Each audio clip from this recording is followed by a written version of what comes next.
స్తుతి స్తోత్రములు కలుగునుగాక. ఈరోజు దేవుడు మనకిచ్చిన వాగ్దానం ఏంటంటే, యెహోవా మన కొరకు గొప్ప కార్యములు చేసి ఉన్నాడు. చేస్తాడా? చేసి ఉన్నాడు. ఆల్రెడీ చేసి ఉన్నాడు. మన కోసము గొప్ప కార్యములు చేసిన దేవాది దేవునికి ఘనత, మహిమ, ప్రభావములు కలుగునుగాక.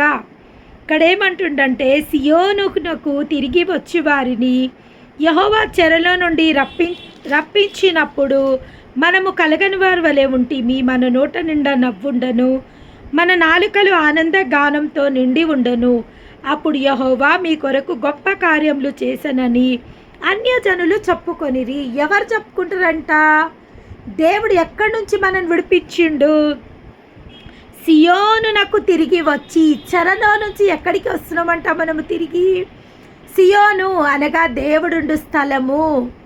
అంటే మనం ఇప్పటి వరకు బంధకాలతో, మనం ఇప్పటి వరకు ఎక్కడ దిక్కుతోచని స్థితిలలో మనమందరినీ దేవుడు ఎక్కడికి రప్పిస్తుండంట? సియోనికి. సియోన్ అనగా ఆయనున్న స్థలము, మహారాజు పట్టణము లేదా మందిరము. సియోన్ అనగా పరలోకము లేదా మందిరము.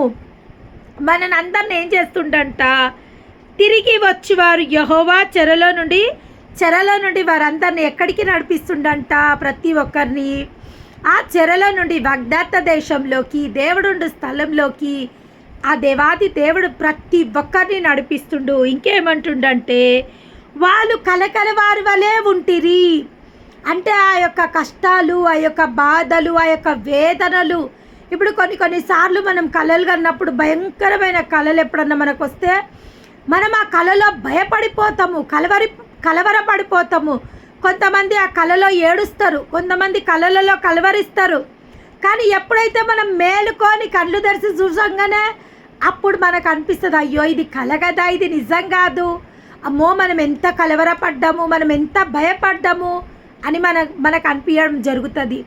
అదేవిధంగా మనము ఈరోజు మనం అనుభవిస్తున్న శ్రమలు, ఈరోజు మనకున్న బాధలు, ఈరోజు మనకున్న వేదనలు ఎప్పుడైతే దేవాది దేవుడైన మనని చెరలో నుండి ఆ సియోను పట్టణంలోకి మనని నడిపించినప్పుడు ఆ యొక్క వేదన, ఆ యొక్క బాధ మనకి ఎట్లుంటుందంటే ఒక కలగనిలాగా ఉంటుంది. అంటే దాన్ని మనం మర్చిపోవడం జరుగుతుంది.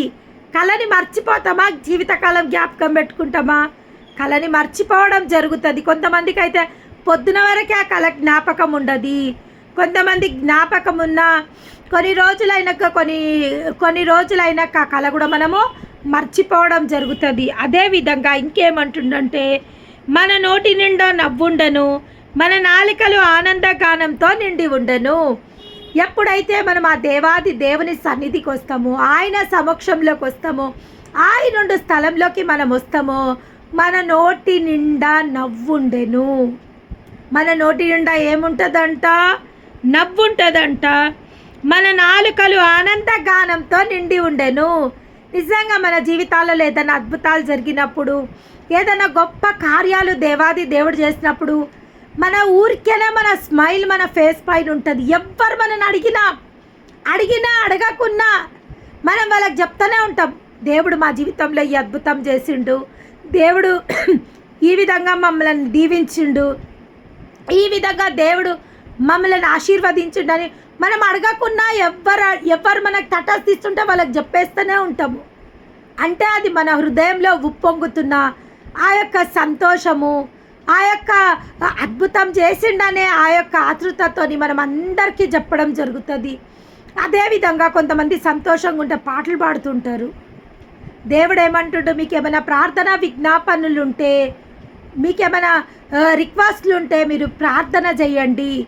లేదు ప్రభువా మాకే రిక్వెస్ట్లు లేవు అంటే మీరు ఆనందంతో కీర్తనలు పాడండి, పాటలు పాడండి, దేవుని సమక్షంలో ఆనందించండి.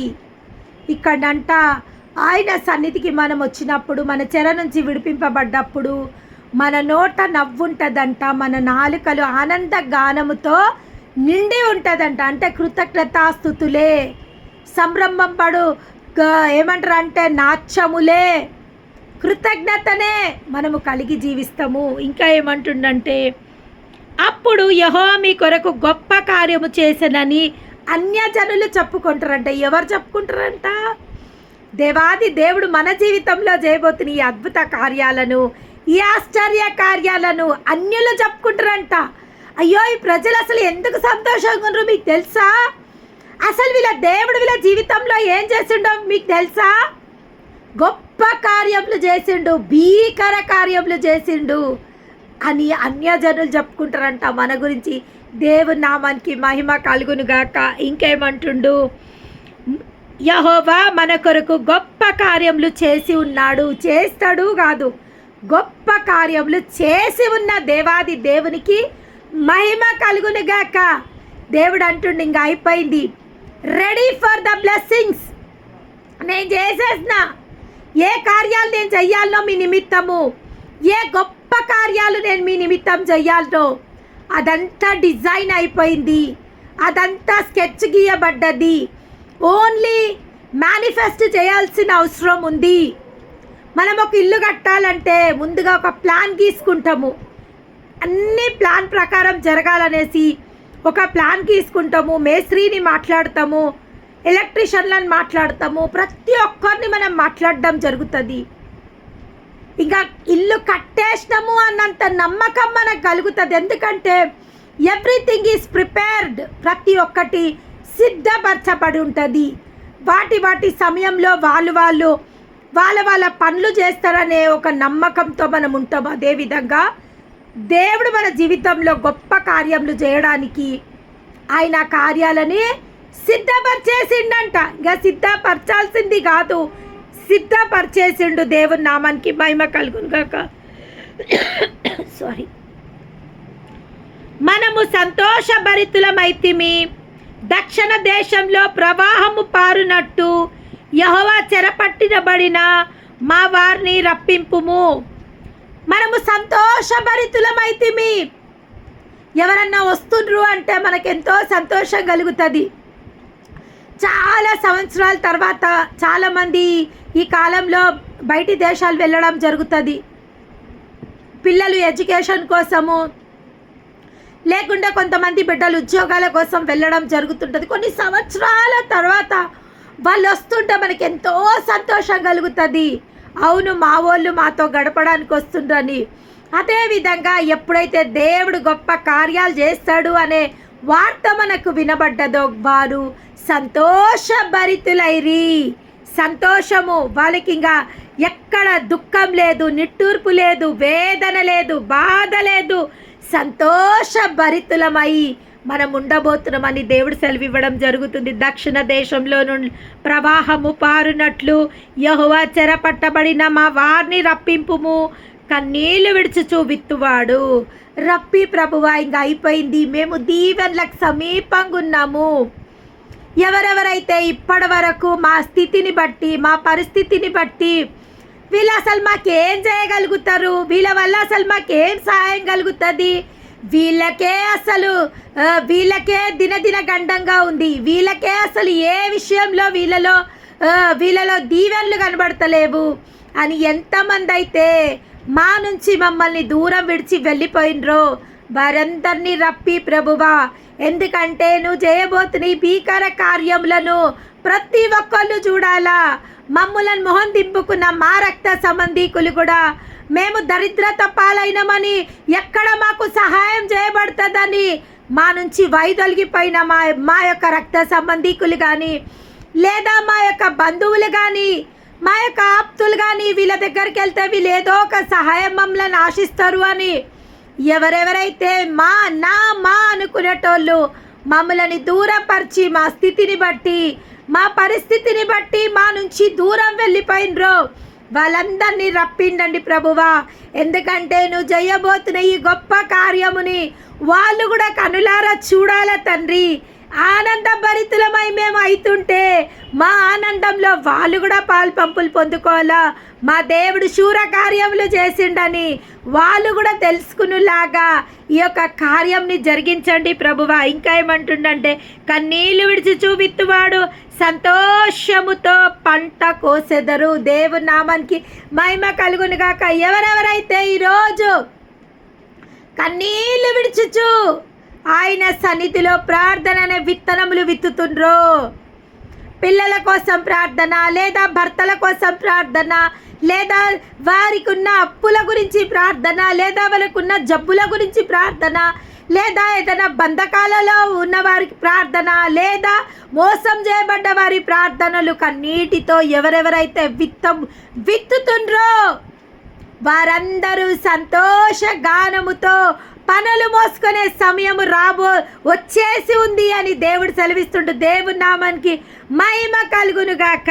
ఏమంటుండంటే సంతోష గానముతో పంట కోసెదరు. అవును, ఇప్పటి వరకు మీరు ప్రార్థన అనే విత్తనములు, మొర అనే విత్తనములు, స్తుతులనే విత్తనములు ఎవరెవరైతే భూమిలో విత్తి ఉన్నారో మీరందరూ సంతోష గానముతో పనులు మోసుకునే సమయం ఆసన్నమయ్యింది. ఆ యొక్క సమయము తటస్థించింది. ఆ యొక్క సమయము రానే వచ్చేసింది. ఇంకా ఏమంటుండంటే పిడికెడు విత్తనములు చేత పట్టుకొని ఏడ్చుచూ పోవు విత్తువాడు. పిడికెడు విత్తనములు, ఆ యొక్క స్థితి, ఆ యొక్క పరిస్థితి, ఆ యొక్క పిడికెడు విత్తనములు ఏడ్చుచూ విత్తువాడు. ఎవరెవరైతే పిల్లల కోసము, ఎవరెవరికైతే వాళ్ళకున్న సమస్యల నిమిత్తము ఏడ్చుచు, ప్రభువా మా దగ్గర ఏమీ లేదు ప్రభువా, ధైర్యం చెడి ఉన్నాం ప్రభువా, అయ్యా తండ్రి విశ్వాసంలో కదలాడుతున్నాం ప్రభువా, అయ్యా నీవు తప్ప మాకు ఆశ్రయదుర్గం ఏది లేదు ప్రభువా, నాన్నోళ్ళు మమ్మల్ని తిరస్కరించిండ్రు, మమ్మలను వెలివేసిండ్రు, మా స్థితిని బట్టి మమ్మలను అవమానపరిచిండ్రు అని ఎవరెవరైతే ఏడ్చుచు పిడికెడు విత్తనములు, ప్రభువా ఇంకా ఈ ప్రార్థన తప్ప నా దగ్గర ఏం లేదు, ఈ ఉపవాసం తప్ప నా దగ్గర ఏం లేదు, అయ్యా ఈ కొంచెము తండ్రి ధనము తప్ప నీకు ఇవ్వడానికి నా దగ్గర ఏమీ లేదని ఎవరైతే వాపోతూ ఆ దేవాది దేవుని సమక్షంలో వారి మొరలని, వారి విన్నపములని విన్నవిస్తున్న ప్రతి ఒక్కరితో ఏమంటుండంటే సంతోష గానము చేయించు పనులు మోసుకొని వచ్చును. అవును, ఈరోజు మీకున్న స్థితి కొద్దిగా ఉన్న రాబోవు దినములలో మీ యొక్క స్థితిని నేను మహాభివృద్ధి పరచబోతున్నా. ఈరోజు మీ ప్రార్థనలకు నేను జవాబు ఇవ్వబోతున్నా. మీ నోట నేను నవ్వునుంచబోతున్నా. అదేవిధంగా మీరు సంతోష భరితులవుటట్టు మిమ్మల్ని చేయబోతున్నా. ఏ ప్రజలైతే మిమ్మల్ని తిరస్కరించిండ్రో, ఏ ప్రజలైతే మిమ్మల్ని వెలివేసిండ్రో, ఏ ప్రజలైతే మిమ్మల్ని పనికిరాని వారిగా చూసిండ్రో వారందరూ కూడా మీ యొక్క సంతోషంలో పాలు పొందుకోవడానికి వారిని కూడా నేను రప్పింపబోతున్నా. వారికి కూడా నా యొక్క మహిమని నేను చూపబోతున్నా. ప్రతి ఒక్క బిడ్డని నేను ఆ బంధకాలలో ఏ బంధకాలలో ఉన్నారో, ఏ బంధకాలలో వాళ్ళు ఉన్నారో, ఏ వ్యసనాలలో వాళ్ళు ఉన్నారో ఆ కుటుంబ సభ్యులని ఆ వ్యసనాల నుంచి నేను విడిపింపబోతున్నా. ఆ పిల్లలలో ఉన్న బలీనతలను నేను బలంగా మార్చబోతున్నా. ఆ యొక్క దరిద్రతని నేను సమృద్ధిగా మార్చబోతున్నా.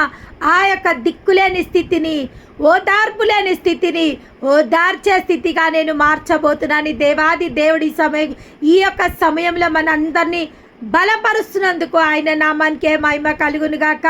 నిజంగా ఆయనను ఆశ్రయించు వారి జీవితాలలో ఏ మేలు కొదువై ఉండదని సర్వశక్తుడగు దేవుడు ఈరోజు అన్యజనులలో మీ మధ్య నేను అన్యజనులు చూసి వీళ్ళ దేవుడు గొప్ప దేవుడు, వీళ్ళ జీవితాలలో ఈ గొప్ప కార్యాలు ఈ గొప్ప దేవుని వల్ల జరిగినాయి అని వాళ్ళందరూ తెలుసుకునేలాగా నేను వీళ్ళ మధ్యలో గొప్ప కార్యములు చేయబోతున్నా. వీళ్ళని దీవించబో